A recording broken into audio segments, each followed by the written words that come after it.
Hey guys what's up, एक बार फिर से आप सभी का हमारे इस यूट्यूब चैनल पर बहुत बहुत स्वागत है। आज इस वीडियो में हम बात करेंगे change in profit sharing ratio में रिलेटेड हमारे कुछ टॉपिक्स आते हैं, जैसे accounting treatment for reserve and accumulated profits. इससे पहले हमारे पास कुछ और टॉपिक्स हैं जो हमारे पास हैं।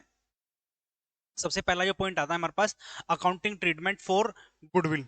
गुडविल का क्या ट्रीटमेंट रहेगा जब हमारे पास क्या होगा, change in profit sharing ratio होगा। तो change in profit sharing ratio में हमारे पास क्या होता है, कुछ रेशो दी होती है हमारे पास, ओल्ड रेशो, कुछ ओल्ड रेशो दी होती है, न्यू रेशो दी होती है, और एक होती है हमारे पास सेक्रीफाइस रेशो। तो ओल्ड रेशो मतलब क्या है, हमारे पास कुछ पुरानी रेशो होगी। न्यू रेशो जो हमारे पास चेंज होने के बाद कुछ नई रेशो बनेगी। तो उस केस में हमारे पास क्या होगा, या तो किसी पार्टनर को यहाँ पर सेक्रीफाइस हो रहा होगा, या क्या हो रहा होगा, यहाँ पर गेनिंग रेशो हो रही होगी, यहाँ पर किसी पार्टनर को गेन हो रहा होगा। तो ठीक है, उसके बाद हम देखते हैं यहाँ पर क्या ट्रीटमेंट रहेगा हमारा गुडविल का। तो एक ऑब्वियस सी बात है, अगर किसी पार्टनर को गेन होगा तो उसका कैपिटल, उसको फिर से प्रॉफिट ज्यादा मिलना पड़ेगा, मिलता रहेगा। तो प्रॉफिट ज्यादा मिलेगा तो उसकी वजह से गुडविल में क्या चेंजेस आएंगे। तो यहाँ पर जो ट्रीटमेंट होगा गुडविल का वो क्या होगा, देख लेते हैं। वो क्या रहेगा, general entry, gaining partner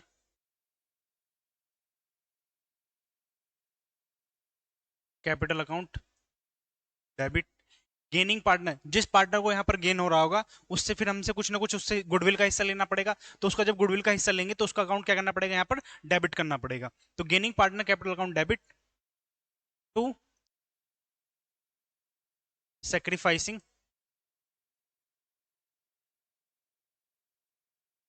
partner capital account. ठीक है, आई होप यहां तक आपको क्लियर हो गया होगा। सपोज करो कोई पार्टनर है, और पार्टनर को यहाँ पर फर्म की गुडविल है, यहाँ पर फर्म की गुडविल है 1 लाख रुपए। ठीक है, ए पार्टनर है और बी पार्टनर है, इन्होंने रेशियो चेंज कर ली। तो इसको 1/2 का गेन हुआ और इसको 1/2 का सेक्रीफाइस हुआ। आधा शेयर इसने इसको दे दिया, आधा इसने इसको दे दिया। तो क्या होगा, टोटल कितने का हुआ, एक, यहाँ पर कितने का हुआ, हाफ का। तो इसको 50,000 किसको देने पड़ेंगे, क्या हो जाएगा यहाँ पर, ए को गेन हो रहा है, तो ए को गेन हो रहा है तो as capital account debit, as capital account debit to B's capital account. ठीक है, यहां तक कोई दिक्कत नहीं होनी चाहिए। यहाँ पे अमाउंट कितनी हो जाएगी हमारी, 50,000 रुपए। ठीक है, कोई किसी बच्चे को डाउट नहीं होना चाहिए। चलिए अगला पॉइंट में क्या कहता है, अगले पॉइंट में जो कहता है, क्या कहता है, revaluation of assets and reassessment of liability. Revaluation मतलब क्या है, दोबारा से जितनी हमारी एसेट्स रहेंगी उनकी वैल्यू को क्या करना है, हम दोबारा से उनकी इंक्रीज या डिक्रीज करना है। अगर कोई लायबिलिटीज रहेंगी तो लायबिलिटीज को हम क्या करना है, रीअसेस करना। रीअसेस मतलब दोबारा से उनको पता लगाना है कि उनकी एक्चुअल में वैल्यू कितनी पे करनी है हमें लायबिलिटीज के अगेंस्ट में। ठीक है, और एसेट्स की वैल्यू हमारी कितनी, वैल्यू हमारी इंक्रीज या डिक्रीज हो चुकी है। ठीक है, तो अगर मैं बात करूं किसकी, एसेट्स की, अगर मैं बात करता हूं एसेट्स की, तो इसके लिए मैं एक अकाउंट बना देता हूं आपके लिए यहाँ पर, revaluation account.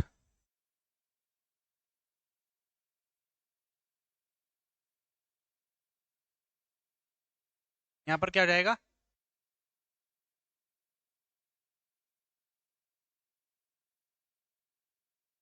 Revaluation account by,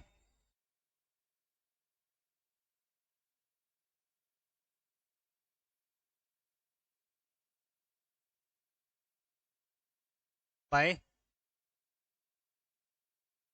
assets account. By assets account मतलब एसेट्स में इंक्रीज हुआ है, और यहाँ पर क्या रहेगा, to assets account.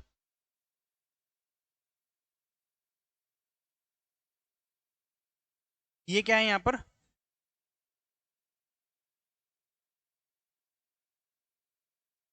Increase in asset, increase in asset. अगर एसेट में इंक्रीज होता है तो हमारा रिवैल्यूएशन अकाउंट क्या करना पड़ेगा, क्रेडिट करना पड़ेगा। ऑब्वियस सी बात है, अगर हम बात करें एसेट की, सपोज करो बिल्डिंग बढ़ रही है तो बिल्डिंग अकाउंट को डेबिट करना पड़ेगा और रिवैल्यूएशन अकाउंट को हमारे पास क्रेडिट करना पड़ेगा। तो यहाँ पर क्या हो जाएगा, डिक्रीज इन एसेट। चलिए नेक्स्ट पॉइंट में क्या बात करता है, लायबिलिटी की बात करता है। अगर मैं बात करूं बाय लायबिलिटीज, तो बाय लायबिलिटीज अकाउंट क्या हो जाएगा, क्रेडिट हो जाएगा, डेबिट हो जाएगा, और यहां पर क्या हो जाएगा, टू लायबिलिटीज अकाउंट। ठीक है, यहां पर क्या होता है, डिक्रीज, क्योंकि लायबिलिटी डेबिट साइड पर क्या होती है, डिक्रीज होती है, डिक्रीज इन लायबिलिटीज। कोई दिक्कत किसी बच्चे को यहां तक? और अगर मैं यहां बात करूं तो यहां क्या हो जाएगा, increase in liabilities. Increase in liability, credit side पर लायबिलिटी बढ़ती है, लायबिलिटी खुद अपने आप में क्रेडिट साइड पे बढ़ रही है, ये नहीं देखना कि रिवैल्यूएशन अकाउंट के डेबिट साइड पे हो रही है, रिवैल्यूएशन के डेबिट साइड पे हो रही है, तो तभी तो जाके लायबिलिटी क्या हो रही है, क्रेडिट हो रही है। फिर ठीक है, अगर कोई भी हमारे पास अनरिकॉर्डेड एसेट्स आ जाती है, क्या आ जाती है हमारे पास, बाय अनरिकॉर्डेड, अनरिकॉर्डेड मतलब कोई हमारे पास एसेट्स रिकॉर्ड करने से छूट जाती है, तो उसको अब रिकॉर्ड कर लेंगे, वो भी हमारे लिए एक तरीके से आ जाएगा, बेनिफिट हो जाएगा। तो अनरिकॉर्डेड एसेट वो यहां पर आ जाएगा। और इसी तरीके से अगर कोई अनरिकॉर्डेड लायबिलिटी होती है तो क्या आ जाएगा, फिर एसेट्स भी रह सकती है और अनरिकॉर्डेड लायबिलिटीज भी रह सकती है। यहां तक किसी बच्चे को डाउट हो तो आप कमेंट में पूछ सकते हैं।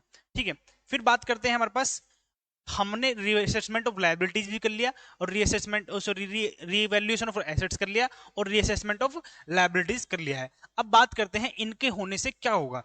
अगर हमारे पास लायबिलिटी ज्यादा हो जाती है, अगर लायबिलिटी साइड ज्यादा हो जाती है या एसेट्स कम ज्यादा हो जाती है, तो हमारे पास क्या होगा, बाय लॉस हो जाएगा। और लॉस कहां पर ट्रांसफर किया जाएगा, लॉस ट्रांसफर टू पार्टनर्स के कैपिटल अकाउंट में, अगर ए पार्टनर है और बी पार्टनर है। कोई दिक्कत किसी बच्चे को नहीं होनी चाहिए। फिर अगर हमारे पास इंक्रीज डिक्रीज क्या है, लायबिलिटी ज्यादा कम हो जाती हैं और एसेट्स बढ़ जाती हैं, तो उस केस में हमें क्या हो जाएगा, यहाँ पर टू प्रॉफिट ट्रांसफर्ड टू, दो पार्टनर हैं ए और बी, ए और बी, उस केस में हमारे पास क्या आ जाएगा, यहाँ पर प्रॉफिट आ जाएगा। अगर इसमें कोई डाउट हो तो आप हमें कमेंट बॉक्स में लिख सकते हैं। चलिए अब हमारे पास ये हो गया रीअसेसमेंट ऑफ लायबिलिटी और रिवैल्यूएशन ऑफ लायबिलिटीज। हमने रिवैल्यूएशन अकाउंट भी बना लिया। अब बात करते हैं हमारा जो अगला टॉपिक है, अगला टॉपिक में क्या कहता है, अगले टॉपिक में कहता है accounting treatment of reserves, accumulated profits and losses, accumulated profits and losses. तो आप एक बात बताइए, अगर जल्दी से कमेंट में लिख सकते हैं, जो हमारे पास रिजर्व्स के बैलेंस होते हैं, रिजर्व्स हो गए, एक्यूमुलेटेड प्रॉफिट्स हो गए, एक्यूमुलेटेड प्रॉफिट्स हो गए, तो इनके बैलेंस बताएंगे जल्दी से। ठीक है, और लॉसेस के बैलेंस कौन से होते हैं, लॉसेस के बैलेंस कौन से होते हैं, जल्दी कमेंट बॉक्स में लिखेंगे। तो मैं बता दूं, यहाँ पर रिजर्व्स के कौन से बैलेंस होते हैं, क्रेडिट बैलेंस होते हैं, और लॉसेस या एक्सपेंसेस के जो बैलेंस होते हैं वो क्या होते हैं, हमारे डेबिट बैलेंस होते हैं। क्या होते हैं, हमारे डेबिट बैलेंस होते हैं। आई होप यहां तक आपको क्लियर हो गया होगा। अब हमें क्या करना है, जितने भी हमारे और क्या बोलते हैं जितने भी हमारे प्रॉफिट्स होंगे या रिजर्व्स होंगे, उनको हमें किस में डिस्ट्रीब्यूट कर देना, पार्टनर्स के कैपिटल अकाउंट में ट्रांसफर कर देना। अगर करंट अकाउंट है तो करंट अकाउंट में चला जाएगा, और फिक्स के हिसाब से है तो फिक्स के हिसाब से हमारा पार्टनर्स के कैपिटल अकाउंट में चला जाएगा। ये क्यों करना पड़ रहा है, अब आप एक बात बताइए, जो हमारे पास change in profit sharing ratio हुआ है, तो वो उसके बाद से हमारा सब कुछ फर्म बिल्कुल फ्रेश हो जाएगी। तो जो पुराने पिछले हमारे प्रॉफिट्स हैं या लैब हमारे लॉसेस हैं, उनको क्या करना है, उन्हें भी खत्म करना है। तो जब हमारे पास क्या होगा, पहला जो केस होगा वो हमारे पास क्या होगा, for transfer A case for transfer of profits and reserves, for transfer of profits and reserves. जब प्रॉफिट्स एंड रिजर्व्स होंगे, उनके बैलेंस मैंने अभी बताया था आपको, क्रेडिट होंगे, तो उनको हम क्या करने, खत्म करना चाह रहे हैं। तो खत्म करना चाह रहे हैं तो खत्म कौन सी साइड पे होंगे, डेबिट साइड पे होंगे। तो हम यहाँ पर क्या लिखेंगे, अगर कोई वर्कमैन कंपनसेशन रिजर्व है, वर्कमैन कंपनसेशन रिजर्व या एक्यूमुलेटेड प्रॉफिट्स,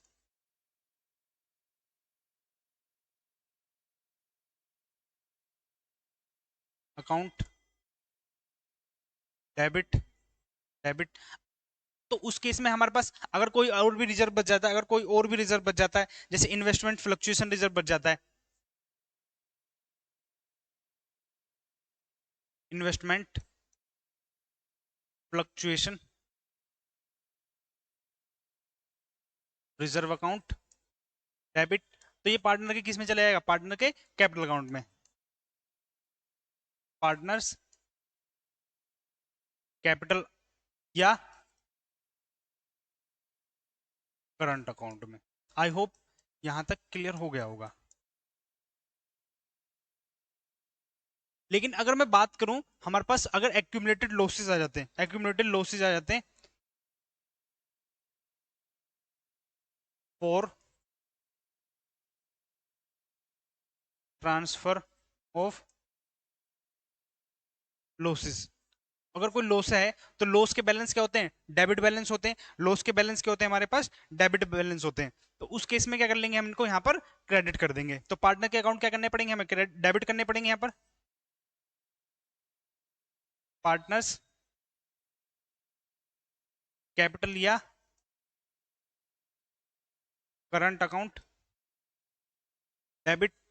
अगर क्या बच जाता है हमारे पास, प्रॉफिट एंड लॉस का debit balance, profit and loss का debit balance, profit and loss account, और ये हमारा कौन सा बैलेंस है यहाँ पर, इसका डेबिट बैलेंस है। तो इसको क्या कर देंगे, यहाँ पर खत्म कर देंगे। और हमारे पास क्या है, अगर कोई हमारे पास डेफर्ड रेवेन्यू एक्सपेंडिचर आते हैं, डेफर्ड रेवेन्यू एक्सपेंडिचर, तो उनको भी खत्म कर देंगे, कौन सी साइड पर ले जाकर, क्रेडिट साइड पर ले जाकर। ठीक है, आई होप यहां तक आपको क्लियर हो गया होगा। इसमें अगर आप एक पॉइंट और लिखना चाहते हैं, कौन सा, यहां पर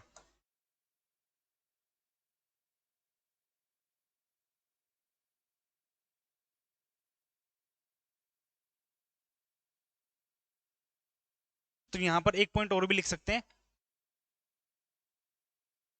प्रॉफिट एंड लॉस अकाउंट का क्रेडिट बैलेंस है, तो उसको हम क्या कर लेंगे, यहाँ पर खत्म कर लेंगे और पार्टनर्स के कैपिटल अकाउंट में या करंट अकाउंट में ट्रांसफर कर देंगे। आई होप सभी बच्चों को यहाँ पर क्लियर हो चुका होगा। अगर आपको अभी भी कोई डाउट है तो आप कमेंट बॉक्स में अपना पॉइंट लिख सकते हैं, उसका बिल्कुल 100% रेस्पॉन्स देने की कोशिश की जाएगी। ठीक है, तो आपको वीडियो कैसी लगी, चैनल को जरूर सब्सक्राइब करें और वीडियो को लाइक करें और अपने दोस्तों को शेयर करें। धन्यवाद।